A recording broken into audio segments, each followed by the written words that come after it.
मुतनाज़े tweet case में senator आजम स्वाति का judicial remand मंजूर कर लिया गया। सेशन अदालत ने आजम स्वाति को जुडिशल रिमांड पर जेल भेज दिया। आजम स्वाति को डिस्ट्रिक्ट एंड सेशन इस्लामाबाद में पेश किया गया। समाअत के दौरान वकील बाबर अवान ने मौक़िफ़ इख्तियार किया कि आजम स्वाति के मजीद जिस्मानी रिमांड की इस्तदा मुस्तरद की जाए। FIA ने मजीद 3 दिन के जिस्मानी रिमांड की इस्तदा की है।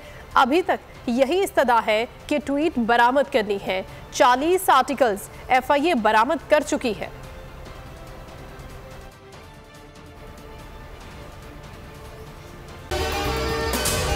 अगर आपको ये वीडियो पसंद आई है तो हमारे चैनल को सब्सक्राइब करें और बेल आइकन को प्रेस करें। मैं इमरान खान हूँ, आप बोल्ड न्यूज देख रहे हैं। सबसे बड़ा चैनल बोल, सबसे बड़े एंकर इमरान रियाज खान के प्रोग्राम इमरान खान बोल के साथ ने रेटिंग के तमाम रिकॉर्ड तोड़ दिए। 56% नाज़रीन ने बोल न्यूज को देखा। सोशल मीडिया पर भी सबने ज्यादा देखा।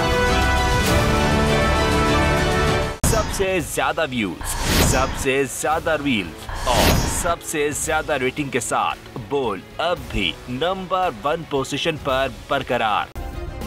सब्सक्राइब करें और बेल दबाएं ताकि कोई खबर रह न जाए।